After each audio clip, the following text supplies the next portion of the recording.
예, 안녕하세요. 저희 두 번째 세션의 사회를 맡은 전남대학교 한명석이라고 합니다. 우선은 안내 말씀드리면서 이번 오후 세션을 시작하면 좋을 것 같은데요. 지난 1부와 마찬가지로요.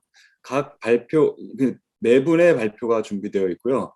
각 발표자 분들이 30분씩 쓸 수 있는데 20분 동안 발표를 맞춰 주시고 10분은 질의응답 시간으로 갖도록 하겠습니다. 이 질의응답할 때 혼란이 있을 수 있기 때문에요. 1부와 마찬가지로 관리자라고 되어 있는 그 이름을 클릭하시고 메시지를 그 발표 중간이라도 보내주시면은 그거 질문을 수합해서 질의응답 시간에 여쭤보는 것으로 하겠습니다. 각 발표가 끝난 다음에는 5분 정도 휴식 시간이 있으니까요. 참고해 주십시오. 그러면은 시간이 촉박한 관계로 첫 번째 발표부터 시작하도록 하겠습니다. 첫 번째 발표를 맡아주신 분은 중앙승가대학교의 정훈 스님이십니다. 정훈 스님께서 법화경에 나타난 수기작불이라는 제목으로 발표를 진행해 주시도록 하겠습니다. 2시 30분까지 발표해 주시면 되겠습니다. 네. 실은 이제 저 같은 경우는 법화경 전공자는 실은 아니고요. 저는 원래 이제 중국대에서 산악과에서 중국 선사상을 전공을 했어요. 중국 선사상을 전공을 했고, 이제 선적으로 강의도 몇 번 했었고, 근데 이제 요즘에 학문적으로 상당한 많은 변화가 실은 제가 학위 받은 지 한 13, 14년 됐는데, 상당한 많은 변화가 좀 있더라고요. 그래서 몇 년은 선에 대해서 논문을 썼는데, 제가 좀 뭐라고 표현해야 되나. 제가 선악과를 입학을 해서 선악과에서 계속 석박사 학위를 받고 선적으로 논문을 쓰고 강의를 하다 보니까 한계점이 왔어요. 어떤 딜레마 같은. 그래서 이제 물론 계속 공부를 하다 보면 이게 뭔가 선만 가지고 수업 공부해서는 안 되겠다라는 게 진짜 박사학위 받고도 제가 물론 이제 그전에도 이제 중국 전체 불교사를 공부를 하긴 했지만 그래서 제가 그때부터 한 8, 9년 전부터 실은 이제 오늘 발표를 하면 알겠지만은 중국의 선정, 물론 우리나라 선정도 중국의 선을 그대로 받아들였기 때문에 그 선사상이나 선정이 발달한 그 사상 자체가 어떻게 보면은 시작 발단이 대승불교 경전이거든요. 그런데 대승불교 경전 가운데서도 초기 대승불교 경전이 주류를 이룹니다. 그게 발단이 돼서 선사상이 실은 시작이 딱 튼 거거든요. 그 대표 경전이 이제 법화경, 유마경, 화엄경, 이제 정토부 경전은 이제 정토부다 보니까 빠지다 보니까 그렇고, 그래서 그러니까 법화경이 오늘 발표하는 여러 수기 사상이라든가 일불승 사상 같은 경우, 또 이제 유마경의 어떤 이제 불종 사상, 그다음에 뭐 번뇌죽 보리 같은 사상, 그다음에 화엄경의 가장 대표되는 선하고 관련되는 성기 사상 이런 계통으로. 그래서 제가 이제 나름대로 한 7, 8년 전부터는 제 전공인 중국의 선종보다는 경전에 입각해서 굉장히 논문을 쓰고 제가 나름대로 공부를 좀 하기 시작을 했어요. 그래서 제가 한 8, 9년 전부터는 아까 말씀드린 대로 반복해서 죄송한데요. 그래서 각 경전마다 이제 금강경 같은 경우도 제가 등재지 논문에 3편씩 정도 실었고요. 법화경은 이번에 이제 이게 3번째 논문이고요. 유마경도 3편 썼고요. 그래서 이제 화엄경도 한 편, 문마경 하면서 경전을 주류로 중심으로 해서 제가 공부를 하기 시작하니까 그 논문을 시작하니까 한 8, 9년 되면서 갖고 이제 법화경에 관해서는 제가 이 논문이 3번째 논문인데 제가 수기작불에 대해서도 처음에 한 6년 전, 6, 7년 전에 논문을 한국불교학회 이 논문을 실었는데 실으면서도 수기작불이 나오긴 하는데도 그때 미처 몰랐던 내용들을 이번 논문을 하면서 제가 또 새로운 학문을 또 접한 거예요. 그러니까 어떻게 보면 알고 있던 학문이었는데 그것이 이번에 또 새로운 걸 보면서 정말 물론 이런 자리에 그런 말씀드렸지만 얼마만큼 공부가 뼈저리게 다시 한번 필요하다라는 걸 알겠습니다. 그러니까 작년에 봤다고 올해 봤다고 또 다른 의미를 제가 법화경 수기작불을 논문을 쓰면서 느꼈습니다. 자, 그러면요.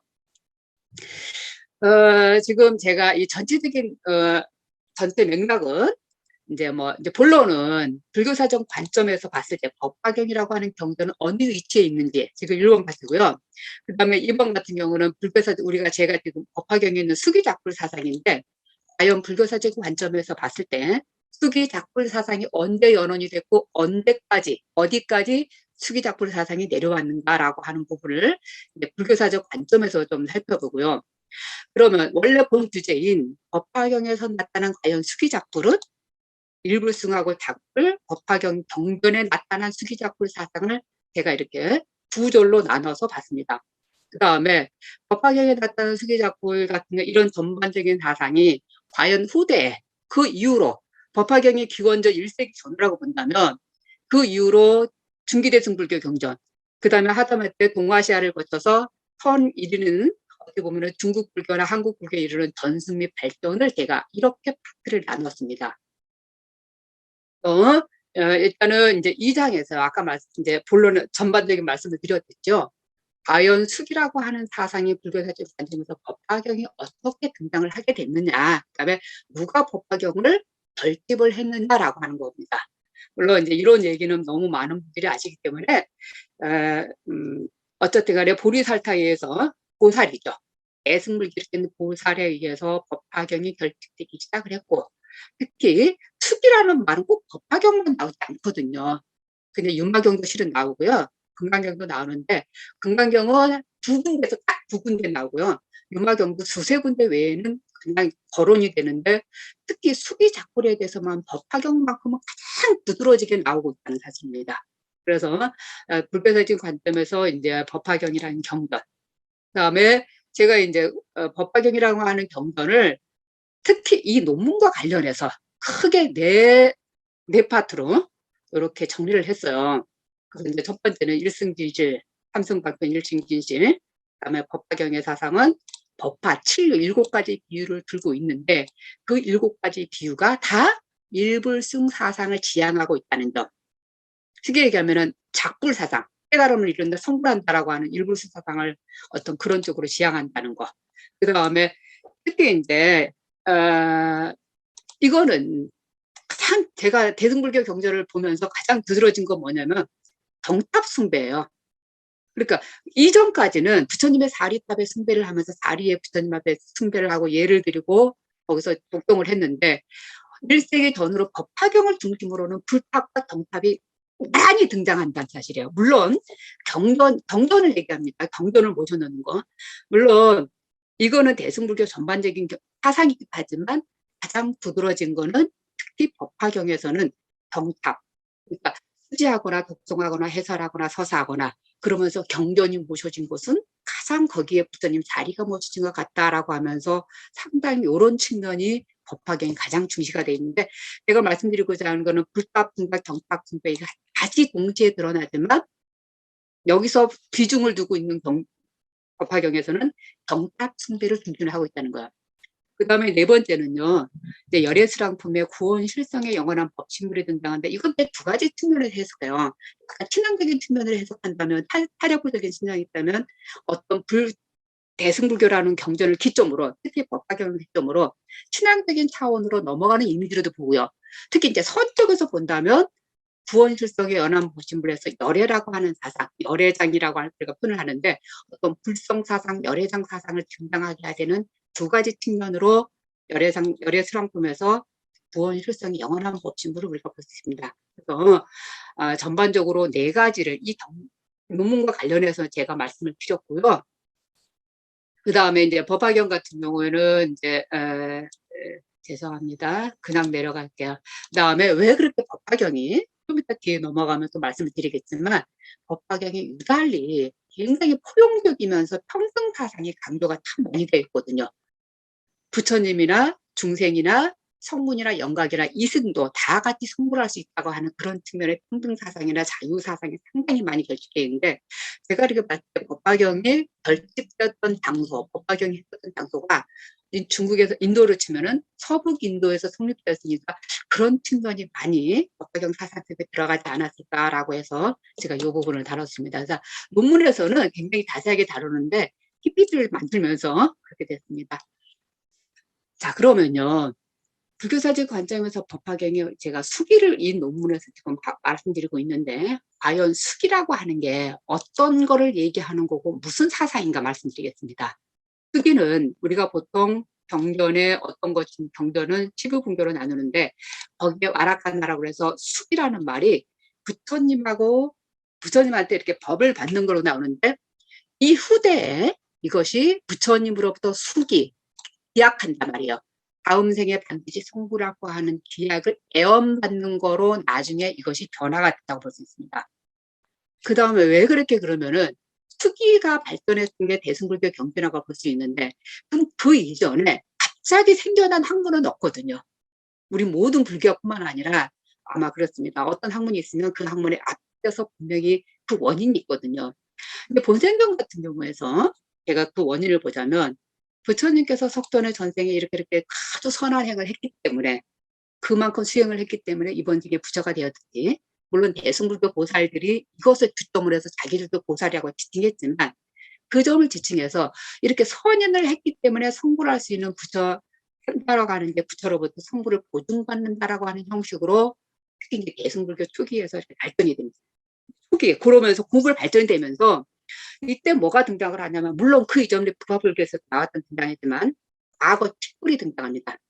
쉽게 얘기하면은 석가모니 부처님께서 이번 생에 성불한 게 아니라 바로 근데 이번 생이 아니라 과거 전생에서부터 성불을 할 수 있는 요인, 그 원인이 계시는 부처님이 계셨고 거기에 스승 기준하는 스승들이 7분이 계셨기 때문에 지금의 석가모니 부처님이 계신다 이 말은. 그러면서 대승불교가 발달하면서 또 어떻게 나오냐면 그러면 과거에 출불이 있어서 현재불이 있었다고 한다면 지금 현재불인 현재불은 과연 다음에 누구한테 그러면은 또 법을 전해줘야 되거든요. 그러면서 그 법을 받는 게 굉장히 중요한. 그러면서 대승경전에서는 일반적으로 대체적으로 연등불이 부탁합니다. 연등불로부터 미래세에 성불할 수 있는 거 석가모니가 연등을 받았었고 또 석가모니 부처님께서는 수많은 제자들한테 다음 생에 성불한다고 하는 길을 준다. 그것이 이제 수기작불이라고 하는 측면으로 볼 수가 있거든요. 자, 그 다음에 넘어가겠습니다. 그래서 이제 이런 측면으로 지금 말씀드린 사살이 지금 요 말씀이고요. 그 다음에 이제 지금 말씀드린 거. 한 부처가 한 보살한테 주는 수기에서 대승불교에서는 한 부처님이 수많은 보살한테 수기를 뒷면으로 등장합니다. 그것이 가장 대표되는 기면이 법화경이라고 볼 수가 있거든요. 그래서 법화경이 수기 사상에 굉장히 중요한 의미를 부여하면서 하다 보니까 어떻게 보면 법화경을 수기경이라고 할 정도로 그래서 이제 용수보살 같은 경우는 법화경이 반나고나 뛰어난 것은 아라한에 수기를 준다는 것. 이거는 아라한에 수기를 준다라기보다도 이승작불이라고 보면 돼요. 성문승 영각승한테도 수기작불을 준다든가. 뭐 세친보살님 같은 경우도 부처님과 법신의 성을 똑같이 본다는 것. 부처의 법신이나 중생의 법신이나 성물의 법신을 똑같이 봐서 똑같이 성불할 수 있다는 입장에서 본다는 측면에서 굉장히 법화경을 굉장히 숭앙했다고 볼 수가 있습니다. 그래서 이제 다시 3장으로 넘어가면은 법화경에서 제가 이게 본론인데 법화경에서 나타난 수기작보를 제가 두 가지 차원에서 아까 말씀드렸었어요. 가장 큰 일불설 상상입니다. 물론 일불성 사상에 대해서는 논문이 굉장히 많이 있고요. 이 사상에 대해서는 저도 그 전에 논문을 쓰면서 그렇거든요. 근데 제가 수기작보를 또 하면서 일불성 사상이 얼마만큼 광대하고 포괄적이고 평등적인지라는 얘기가 있습니다. 지금 여기서도 그게 나옵니다. 뭐 양거 놓고 우거라고 하는 비유를 들면서 성문승, 명각승 보살들한테 방편으로서 이렇게 이게 화택이라고 하는 비유거든요. 그래서 어려움에 빠져 있는 애들을 나오게 함으로 인해서 그 친구들한테 장난감을 준다고 해놓고 그러면서 양거 놓고 우거였거든요. 그런데 그 비유가 성문승, 영각승, 보살승을 얘기합니다. 그런데 이 성문승, 영각승, 보살승의 아기들이 이렇게 나오니까 부처님은 이거보다 더 좋은 그래서 대배국어를 줬다라고 하지만 이 대배국어라는 말이 약간 뭐라고 그래야 되나 이제 비유로 되어 있지만 여기 말하는 일불승 사상 자체를 의미하고 있습니다. 모든 사람이 다 같이 성불할 수 있다라고 하는 그런 의미의 대배국어라고 볼 수가 있습니다. 그 다음에 이제 법화경에서 그래서 제가 논문에서는 이랬어요. 유마경이나 금강경 같은 데는 성문승이나 영각승에 대해서 보살에 대해서 특히 이제 죄송합니다. 보살이 아니라 일반 중생에 대해서 상당히 낮은 측면을 좀 설정하고 있는데 법화경만큼은 안 그래요. 법화경에서는 성문승이든 영각승이든 단지 지금은 성문승으로 나타나고 있지만 나중에 다 보상을 해서 불도를 이룰 수 있다라고 하는 측면으로 이렇게 표현하고 있습니다. 그러면서 성문승의 행법 그대로가 다 작불한다라고 하는 이런 말로 법화경을 우리가 볼 수 있습니다. 그다음에 법화경에 나타난 이제 수기작불 사상인데 이제 법화경 정전에 이제 제가 나타나는 겁니다.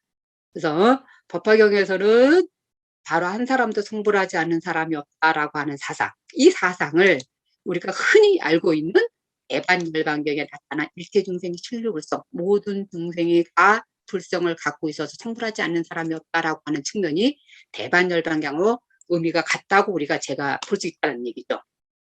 그래서 그런데 문제는 법화경에서도 이렇게 성불하지 않은 사람이 없다고 했지만 우리가 흔히 지금 알고 있는 대승불교 중기경전에 나오는 불성사상이나 열애장이라는 단어가 나오지 않는다는 사실이에요. 그런 대승불교 초기경전에서는 불성이나 열애장 단어가 없거든요. 그런데 법화경에서 유사한 단어들이 많이 등장하고 있어요. 첫 번째는요, 법화경에 불자라는 단어를 쓰고 있어요. 부처님의 자식이라는 뜻을 쓰고 있는데 이게 단순히 불교 신자를 얘기하는 게 아니라 나하고 똑같은 성불할 수 있는 인자를 가지고 있는 측면에 우리가 불교에서 법화경에서 불자라고 썼습니다. 지금 우리가 현재 한국 불교 신자 할 때 불자라고 하는 측면이 법화경에서 연원을 두고 있다고 볼 수 있습니다. 또한 두 번째는 법화경에 여기서 그런 말이 나오지만 불종이라는 단어가 나옵니다. 부처의 종자라는 뜻이거든요. 그다음에 일종이라든가 대법실상, 대법실상이라는 단어는 승려들이 선사들이 깨달음을 이루었을 때 그 깨달음의 과정이나 깨달음의 표현을 할 때 제법실상 단어를 쓰고 있거든요. 그 다음에 이런 단어들을 모든 사람을 적불한다든가 이런 단어들이 법화경에는 불성은 없지만 이런 단어들이 법화경에 등장하고 있다는 말씀입니다. 자, 그렇다면은요, 이제 법화경은 이렇게 요거 넘어가겠습니다. 자, 법화경에 그러면 수기작불이 어떻게 등장하고 있는지 각 품마다 이거 다 다르진 않겠지만 말씀을 드리겠습니다. 이제 세 번째 비유품에는 사리불 존자가 부처님 앞에 수기를 받는 게 최초로 등장합니다. 물론 방법에는 나오긴 하지만 개별적인 계자는 안 나오는데 비유품에서 최초가 사리불 존자고요. 사리불한테 화강열애가 된다라고 했고 또 화강열애가 다시 자기 제자인 견만보살한테 수기를 준다고 하는 품이 비유품에 등장하고 그 다음에 이제 수기품 두 번째 수기품이 등장하는데 수고리존자, 가전령, 가서, 목련존자가 수기를 받고요. 그다음에 오백제자 수기품에서는 부르나 존자가 수기를 받는데 왜 오백제자냐면 그 이외에 500명의 제자가 다 같이 함께 받아요. 그러면서 1250명이 또 이렇게 받는 수기가 나와요. 말은 500제자이지만 500이라고 하는 숫자는 단순히 숫자 딱 개념이 500이 아니라 수많은 모든 중생과 보살들이 다 같이 수기를 받는다는 측면으로 500제자라고 표현할 수 있겠습니다. 그 다음에 이제 제9품에서는 아난과 라우라가 수기를 받고 유학과 무학 2000명이 수기를 받습니다. 그러니까 수많은 사람들이 수기를 나고요. 지금 제가 이렇게 말씀드린 뭐 사리불 존자가 수기를 받고 아난 존자 받고 부르나 존자 받는 거는 각 개별적인 수기는 별수기라고 할 수가 있고요. 그 다음에 500명이라든가 수많은 사람들이 성불할 수 있다든가 아까 말한 대로 1200명이라든가 이렇게 모든 사람한테 수기를 준다라고 하는 건 총수기라고 우리가 표현을 하고 있습니다. 그러면서 여기서 점점 더 나아가요. 이제 법화경 같은 경우는 식품이 법사품인데 그 법사품 이후로 가면은 점점점 수많은 사람들이 성물을 갖습니다. 하다못해 선법에 좋은 행을 하다못해 여기서는 제가 논문에서는 다루지 않았지만 어떤 아기들이 놀다가 부처 형상을 한 진흙으로 부처 형상을 만든다거나 그림으로 그린다거나 이렇게 뒀다 하는 그것조차도 선법행도 나중에 성불할 수 있는 수기를 받는다라고 하는 게 법화경에 그대로 등장을 하고 있습니다. 그 다음에 또 이어서요. 문제는 법화경에서는 정말 왜 이렇게 법화경이 그렇게 스승한 경전으로 보는 이유들이 이거였습니다. 악인인 대바달자. 우리가 불교에서 얘기하는 최고의 악인이라고 치는 대바달자도 대바달자 품에 수기를 받습니다. 부처님한테. 그 다음에 또 이제 여기서 이런 얘기가 나와요. 견지품에 제가 논문을 다루다 보니까 이 부분을 참 보고 저도 감동을 받았는데 자기를 박해하는 악인한테도 나한테 원수되는 사람한테도 부처될 가능성이 있다는 걸 인정한다는 부분이 실은 건지품에 등장하고 있습니다. 또 한 가지는 여인성불과 용녀성불인데 이것도 대바달라품에 나오거든요. 물론 여인성불에 대해서는 뭐 너무 우리 불교계에서 여러 가지 뭐 있으니까 그래서 마하파트 파티가 부처님 어머니셨던 마하파티가 출가하실 때도 굉장히 힘들게 출가하셨고 과연 여인이 성불하느냐 어쩌냐 뭐 이런 부분들이 많이 있는데 특히 법화경에서는 여인성불을 아주 표현을 잘 해놓고요. 여기서 용녀라는 말은 용이면서 여자란 뜻이거든요. 8세 용이면서 축생이면서 여자아이가 즉진성불하다 하는 얘기가 개바다 작품에 등장합니다. 그다음에 이제 권지품에 지금 마하파차파티 야쇼다라가 여인 숭배가 이거 말씀을 드렸었는데 이분들이 수비를 받는 얘기가 나오는데 어떻게 수비가 나오냐면 제가 그 부분을 다 안 달았지만 뭐라고 했냐면 마하파차파티나 야쇼다라는 보살들을 닦아서 법화경을 설한 대법사가 된다라고 하는 표현이 있습니다. 제가 이 부분을 보면서 법화경에서 여인 성불을 단순히 여인이 성불할 수 있다가 아니라 이렇게 대법자가 될 수 있을 만큼의 부처님에게 수기를 받았다는 등장할 정도로 표현을 하고 있다라는 말이 아까 말씀드린 대로 평등 사상을 주장하고 있는 게 법화경이었구나라고 제가 이제 제 나름대로 느낌을 받았습니다. 그 다음에 이제 과연 제가 지금까지 물론 짧은 시간에 이렇게 말씀을 드려서 조금 어떻게 보면은 좀 정리가 안 된 것 같아서 죄송스럽지만 이렇게 초기 불교 이전에서 본생경부터 시작을 해서 수기 사상이 등장을 하고 특히 대승불교로 들어오면서 초기 대승불교로 들어오면서 수많은 사람들이 성불할 수 있다라고 하는 사상에서 하고 3세기 후 4세기가 되면서 대승불교 중기경전으로 넘어가거든요. 여기서도 제가 달았어요. 그러니까 수기 사상은 4세기 이후 대승불교 중기가 발전하면서는 이 수기가 등장하지 않습니다. 그런데 왜 등장하지 않을까? 그런데 나중에 보면 불성과 열애장 사상으로 발전된다는 증언입니다. 물론 지금까지 제가 말씀드린 대로 일불스 사상이라든가 작불 사상이라든가 이런 사상 자체가 성불할 수 있는 요인을 가지고 있기 때문에 성불한다는 요인이거든요. 그런데 대승불교 중기로 넘어가면 더 이상 딱 정리하는 측면이 불성이거든요. 열애장이고요. 물론 이제 불성이라는 거는 중국에서 열반경계에서는 그렇게 많이 등장하지 않고요. 열애장 사상은 전반적으로 대승불교 중기 승만경, 열애장경, 부중불경경 이렇게 해서 특히 이제 열애장 삼부경 같은 데서도 포괄적으로 다루고 있었지만 불성과 열애장 사상은 어떻게 보면 선입관에서는 같은 이미지거든요. 선입관은 같은 이미지인데 중국에서 선 사상이 발전했을 때는 열애장 사상이라는 용어를 쓰지를 않았었어요. 그러다 보니까 불성이라는 단어가 지금까지도 일반적으로 평만하게 보편화되어 있는 단어로 볼 수 있습니다. 그래서 제가 이 부분을 이렇게 다루면서 요거로 설명을 드리겠습니다.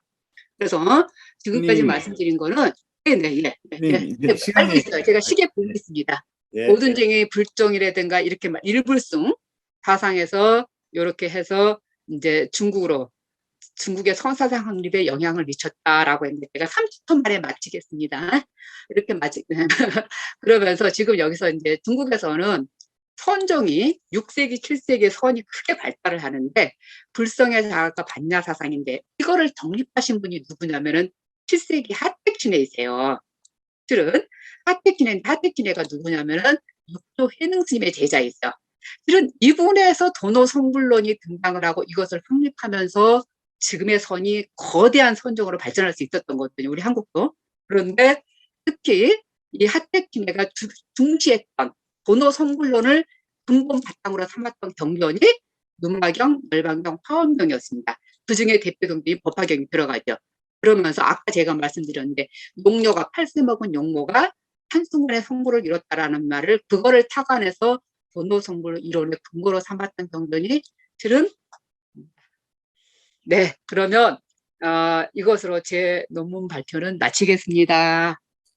예, 감사합니다. 네. 예, 저희가 짧은 시간 안에 법화경도 자세히 다뤄주시고 또 이제 거시적인 안목으로 이렇게 그 수기 사상의 의의까지 역사적인 의의까지 짚어주셨는데요. 지금 한 7분 남았거든요. 계속 그 질문을 관리자 선생님께 올려주시면 좋겠고요. 우선 발표 중에 들어온 질문이 하나 있어서 전달해 드리도록 하겠습니다. 여기 이런 질문이 들어왔습니다. 수기의 전통이 인도 불교에만 있는 것입니까? 아니면은 인도 전통 내 다른 종교에서도 찾아볼 수 있는 것입니까?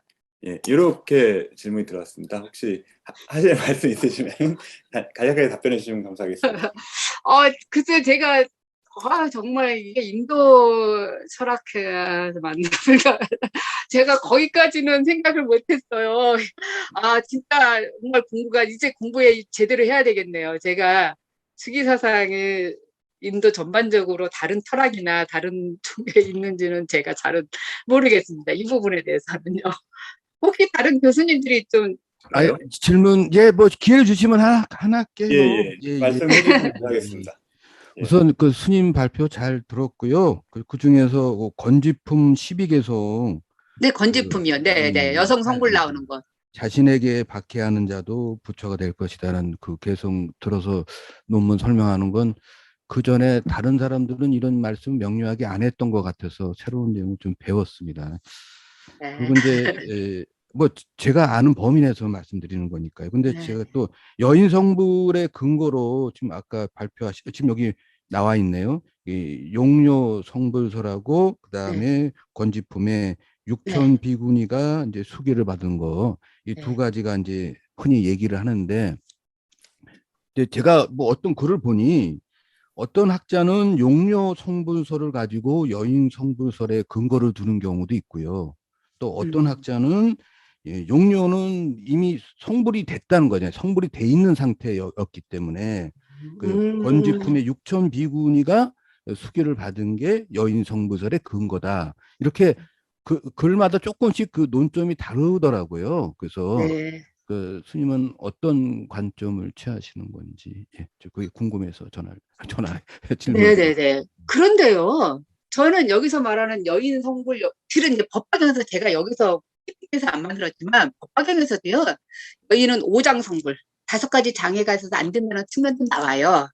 그러니까 이렇게 부파불교 시대 때부터 여인이 오장설이 나오면서 여인은 뭐 하니까 이런 부분이 나오면서 법화경이 용료 성불을 성불을 하고 있거든요. 그런데 저는 법화경이 뛰어나서 여인 성불이 나온다고 생각하지 않습니다. 왜 그러냐면 석가모니 부처님 시대에도 초기불교에서도 실은 비구니 스님들이나 여인들이 성불을 해서 할 수 있는 경전들이 네, 비구경이 있었고요. 또 아니 비구니 장로경이 있었고 또 비구니 스님들이 성불해서 할 수 있는 당문 이경이 또 있었거든요. 그래서 부처님 시대부터 투기불교, 그러니까 투기불교라는 말이 불법불교 이전이요. 부처님 시대로 봤을 때는 그것이 부처님 사상에서는 모든 성불을 요인됐는데 불교가 발전하면서 부파불교 시대 때 어떤 여인에 대해서 굉장히 물을 좀 다퉈준 게 아닐까. 어떤 부처님 사상보다.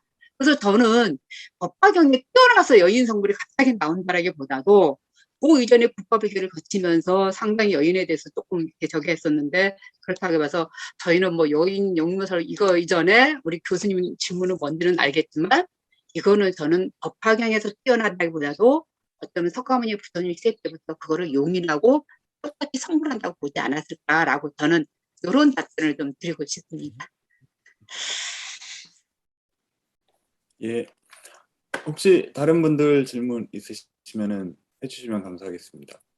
예, 질문이 없으시면 뭐 저도 그냥 들으면서 저는 워낙 여기 제가 맡은 세션 발표 모두 제가 전혀 아는 분야가 아니라서 굉장히 초보적이고 기초적인 질문일 수도 있고 어떻게 보면 답이 없을 수 있는 질문일 것 같은데요. 저는 사실 이제 경전을 잘 보질 않아서요.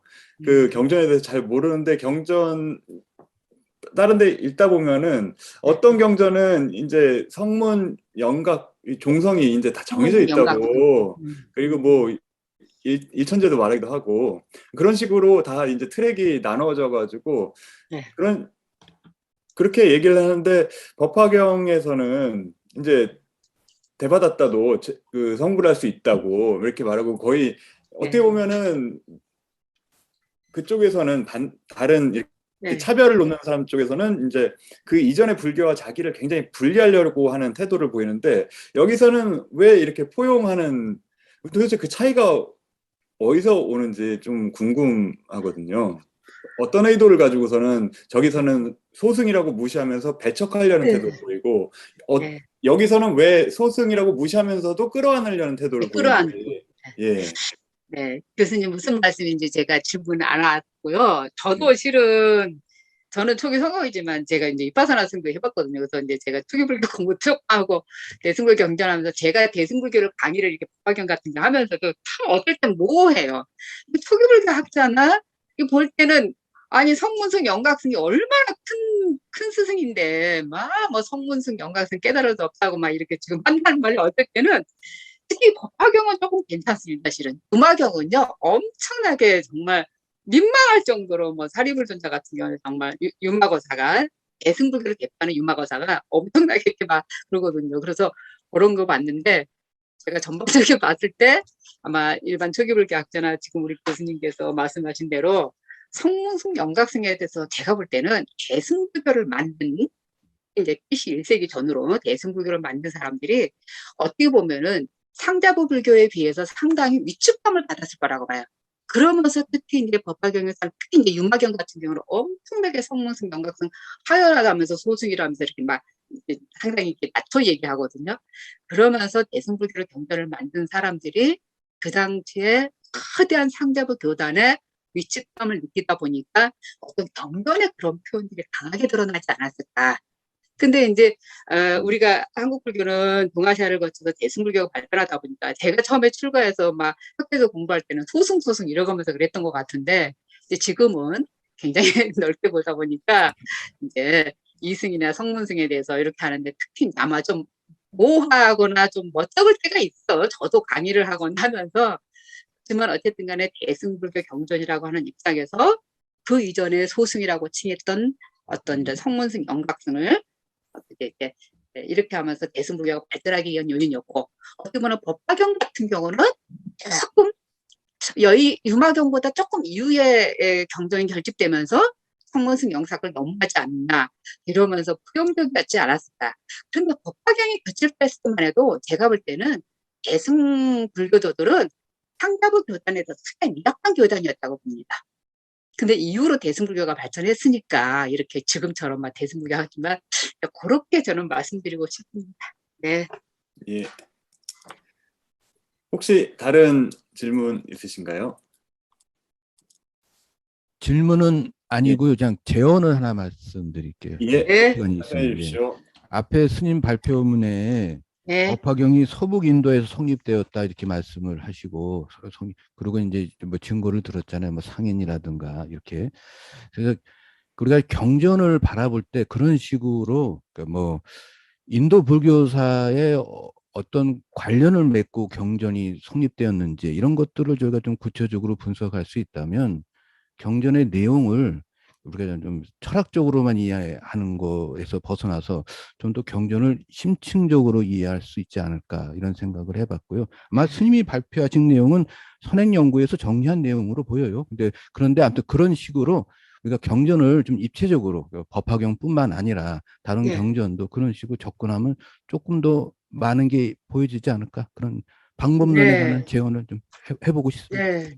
아유, 감사합니다. 음. 저는 항상 제가 공부를 하고 다른 경전도 하면서 과연 여기서 전하고자 하는 메시지가 무엇인가를 우리가 정확하게 파악해야 된다는 게 제 개인적으로 경전을 봐야 되는 나름대로 지론을 갖고 있거든요. 그래서 지금 우리 이범우 교수님이 좋은 말씀 해주셨습니다. 네. 아, 저도 갑자기 생각난 건데 그러면은 그 법화경에 나오는 그 상인들을 데리고 끌고 가다가 무슨 성을 보는 그런 것도 약간 그 서북인도에서 나온 것과 관련이 있는 건가요? 신기루를 본 것처럼 간다라 네. 성을 본다던가 네, 이런 맞습니다. 내용들. 아, 네. 법화경의 비유가 7가지 비유가 기가 막힌 비유들이 많아요. 뭐 아들이 뭐 멀리 가난한 아들하고 아버지 뭐 이렇게 나온다든가 뭐 이렇게 해서 특히 화성 비유 같은 경우도 그렇고요. 이 법화경 비유가 상당히 좀 재미있기도 하고 그렇습니다. 네. 예. 그러면은 이 정도에서 정은수님 발표를 마치고요. 다음 발표로 들어가겠습니다. 수고해주신 정은수님께 박수 한번 보내드리십시오. 네, 감사합니다. 네. 감사합니다.